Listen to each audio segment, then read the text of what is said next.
The UK hits the right side of the curve. We're past the peak and we're on the downward slope. As the month ends, so too does time for the government to meet its target of 100,000 tests a day. Yesterday, the government's testing coordinator said he was pretty confident we will hit that target. And how travel could return in bubbles. This is Coronavirus, the latest from The Telegraph. I'm Theodora Louloudis. Boris Johnson's confirmed that the UK is past the peak of its outbreak.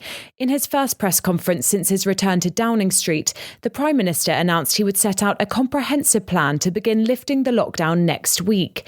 The UK's confirmed over 26,700 deaths, but Boris Johnson said the country can now see the sunlight. He insisted that to avoid a second peak, the UK must be sure it meets the fifth of the government's 5 tests as the lockdown's lifted. And so it is vital that we do not now lose control and run slap into a second and even bigger mountain.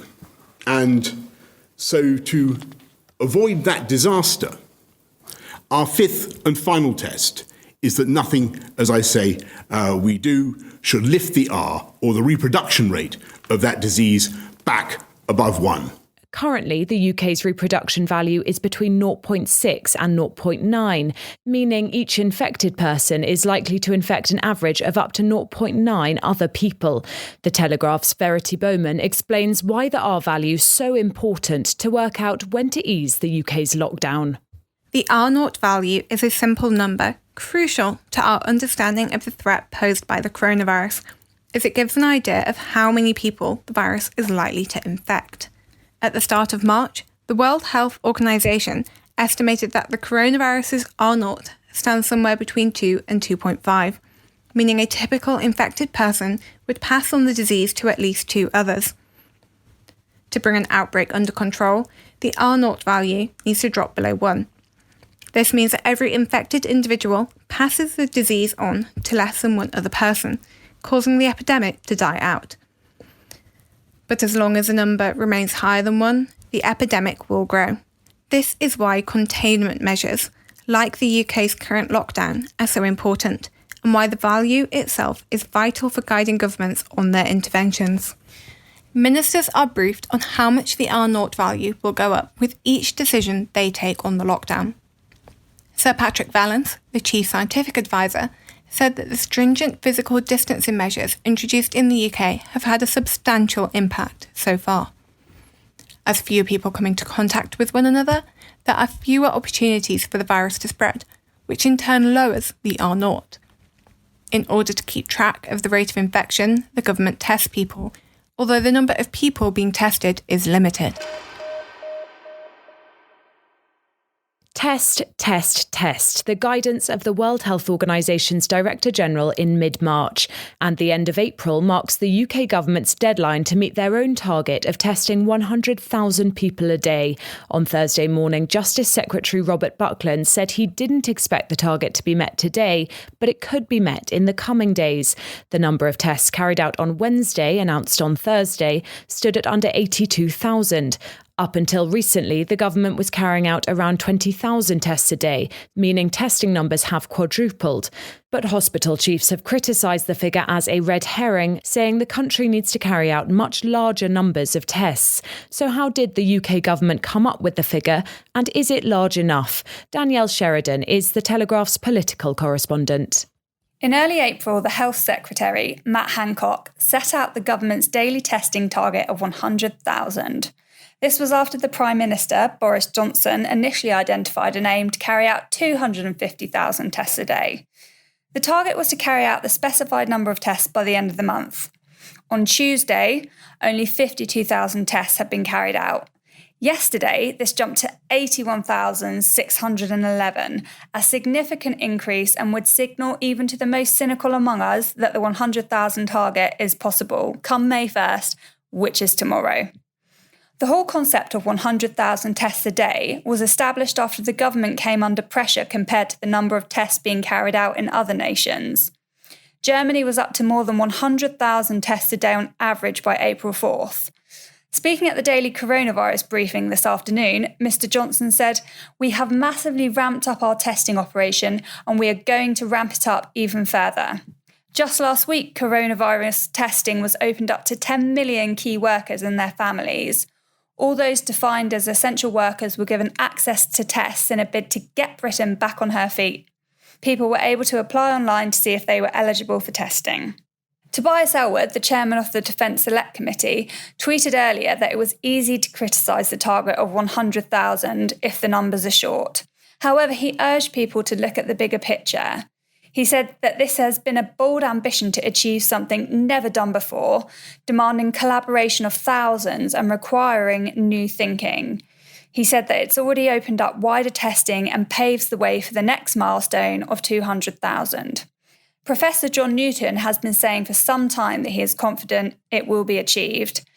Yesterday, the government's testing coordinator said he was pretty confident we will hit that target. Well, as tomorrow marks a new month, the 1st of May, it will be interesting to see if the target was finally achieved.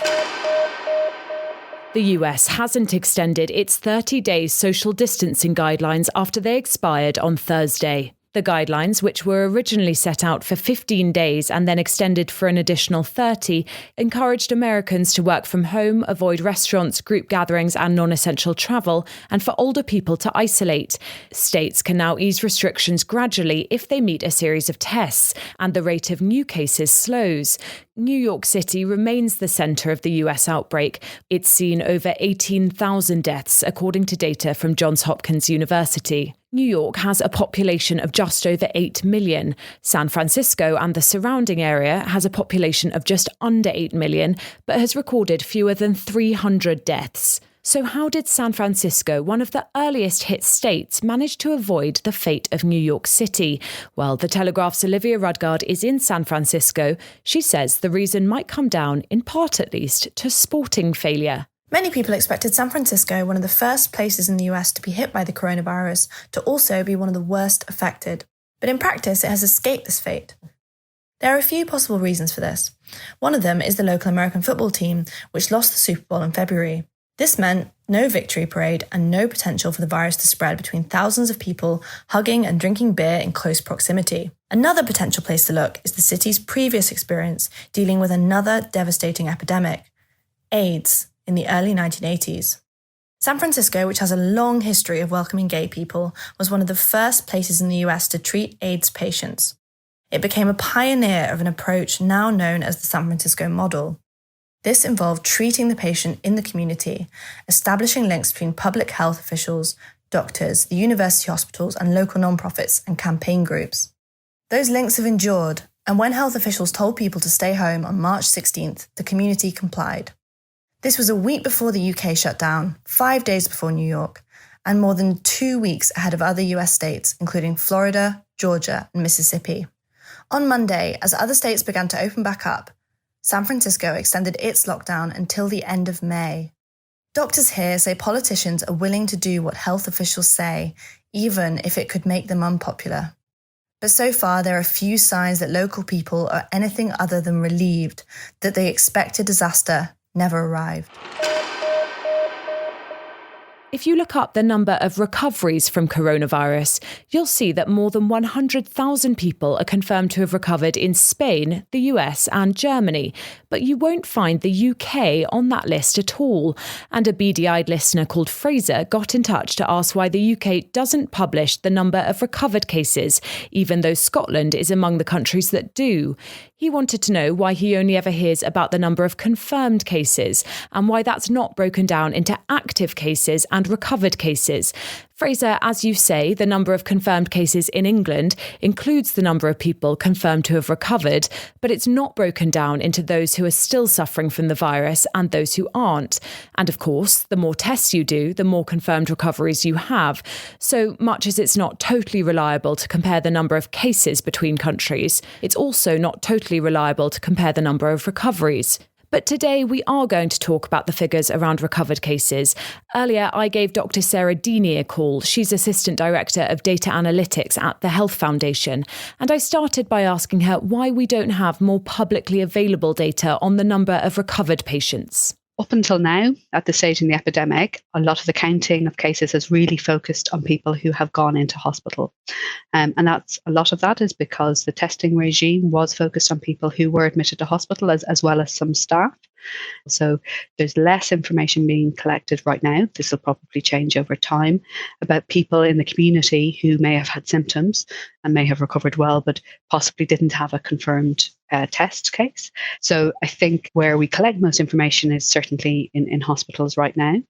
And there, we know that the NHS is collecting information on when somebody was admitted, when they were discharged, or unfortunately whether they died or not. But that information right now isn't routinely always reported every day. And some of that is possibly to do with the fact that it can be tricky to report this information. Dr. Deeney, why is that tricky? So part of the reason, particularly if we think about that hospital population, is that sometimes patients might need to be in hospital for a long time. And that means that it's quite difficult to always easily calculate at any given time how many recoveries there are, because we know that that's a lagging indicator. So it might take some time for a patient to be discharged from hospital.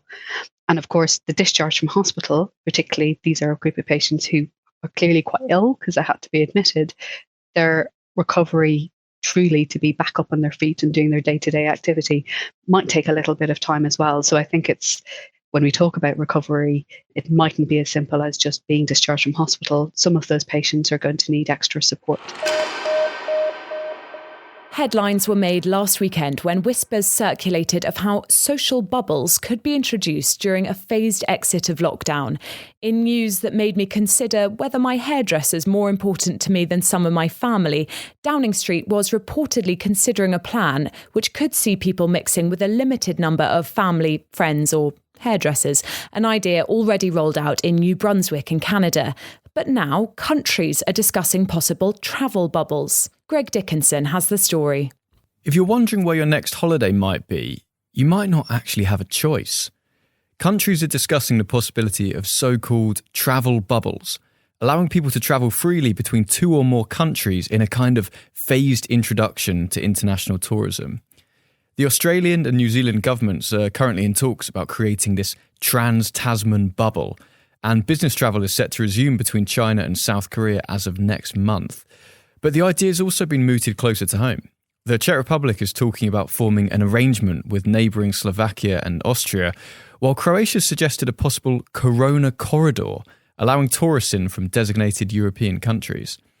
The EU is set to reveal a strategy document on tourism this summer on May the 13th, including where exactly the UK sits in the equation. But we may well see our own travel bubble developing in the meantime. If domestic tourism in the UK resumes before international tourism, which is pretty likely, it's possible that a kind of de facto travel bubble could be created between the UK and Ireland, since there are currently no checks on the Northern Ireland border. In fact, just today, two major business groups wrote to the governments in Dublin and Belfast to urge cooperation and coordination in the recovery from coronavirus. A bilateral tourism push could well form part of this. So keep an eye on how these bubbles form in the coming days and weeks. It could well dictate where exactly you spend your next holiday. If you have a question you'd like us to answer on the podcast, send us an email. You can find us at coronaviruspodcast@telegraph.co.uk. This is Coronavirus, the latest from The Telegraph. I'm Theodora Louloudis, and I'll be back on Friday evening with your final update of the week. Don't forget that you can access all of our journalism, the news that'll keep you up to speed on the pandemic, and the puzzles, videos, reviews and advice that'll distract you from it completely free for 7 days. Go to telegraph.co.uk/audio.